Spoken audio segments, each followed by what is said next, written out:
प्यारे बच्चों, आशा है आप सकुशल होंगे। हमारे माइंड में अथाह शक्तियां हैं, लेकिन ये शक्तियां तभी सामने आती हैं जब हम जागरूक या माइंडफुल रहना सीख जाते हैं। अभी हम माइंडफुलनेस की एक ऐसी ही गतिविधि करने जा रहे हैं जिसके सहारे हम अपने माइंड की शक्ति को बाहर लाएंगे। इस गतिविधि में हम अपना ध्यान पहले कुछ देर अपने आसपास की आवाजों पर केंद्रित करेंगे और उसके बाद हम अपनी आती जाती सांसों को देखेंगे। चलिए अब हम इसका अभ्यास शुरू करते हैं। सारे कामों को छोड़कर एक आरामदायक स्थिति में बैठ जाएं। अपनी कमर को सीधी करके कोमलता से आंखों को बंद कर लें। अगर आंखें बंद करने में कोई परेशानी हो तो आप नीचे देख सकते हैं। एक गहरी सांस अंदर और धीरे से बाहर। पूरा शरीर ढीला पड़ रहा है। एक और गहरी सांस अंदर और धीरे से बाहर। अब आप अपना ध्यान अपने आसपास से आ रही आवाजों पर ले जाएं। हो सकता है कुछ आवाज तेज है, कोई आवाज धीमी है। सिर्फ साक्षी बने। क्या कोई आवाज दूर से आ रही है? उसको भी सुनना शुरू करें।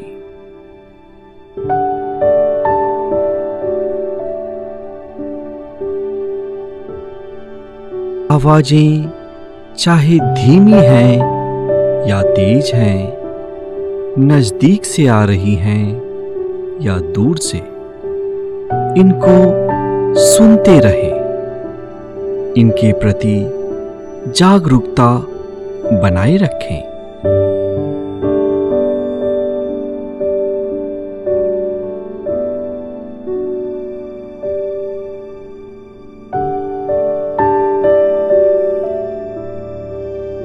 सांसों के ऊपर ले जाएं।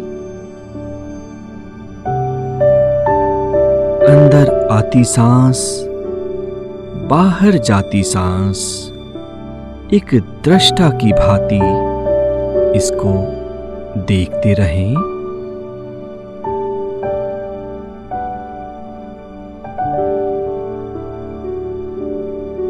जब सांस अंदर आ रही है तो नाक के छिद्रों पे एक घर्षण हो रहा है। इसको महसूस करें।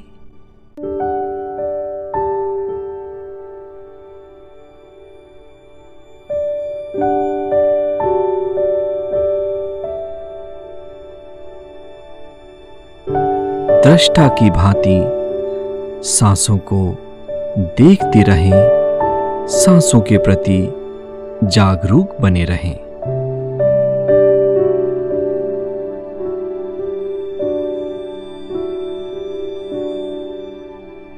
क्या अंदर आती हवा थोड़ी ठंडी है और बाहर जाती हुई हवा थोड़ी गर्म है? क्या आप इसे महसूस कर पा रहे हैं?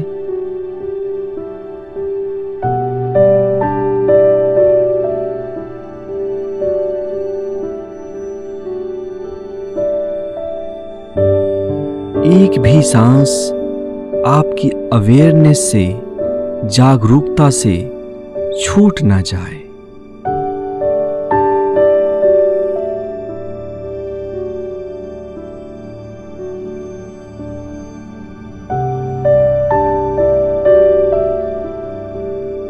लगातार अपने सांसों को देखते रहें महसूस करते रहें।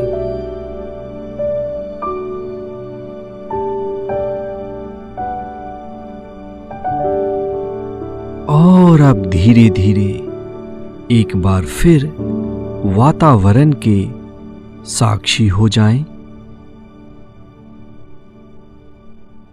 आसपास की आवाजों को सुनना शुरू करें।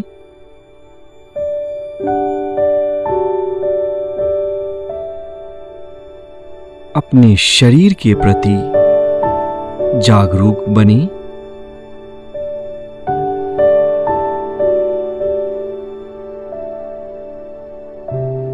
अपने शरीर को थोड़ा सा हिलाएं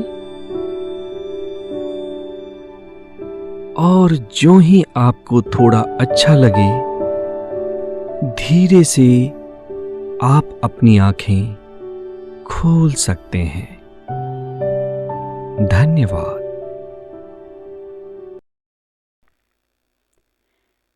प्यारे बच्चों, आज की हैप्पीनेस की क्लास में आप सभी को एक कहानी सुनाई जाएगी जिसका नाम है मेरा नया दोस्त। तो चलिए शुरू करते हैं। विकास और अर्जुन दोनों पास पास रहते थे। एक ही कक्षा में पढ़ते थे। दोनों पढ़ने लिखने में अच्छे थे और विद्यालय के नियमों का पालन करते। कक्षा में सभी से दोस्ती भी थी। अर्जुन चुलबुले स्वभाव का था, नटखट था, सभी से हंसकर बात करता था, जबकि विकास शांत स्वभाव का था और कम बोलता था। रोज शाम जब सभी अपने घर से खेलने के लिए निकलते, विकास दूसरी गली से कहीं निकल जाया करता। रोज वह कहाँ जाता है, खेलने क्यों नहीं आता? एक दिन यही पता लगाने के लिए अर्जुन उसके पीछे पीछे चल दिया। रोज शाम को जब सभी अपने घर से खेलने के लिए निकलते थे, विकास दूसरी गली से कहीं निकल जाया करता था। रोज वह कहाँ जाता था, किसके साथ खेलता था, यही बात पता लगाने के लिए अर्जुन उसके पीछे चल दिया।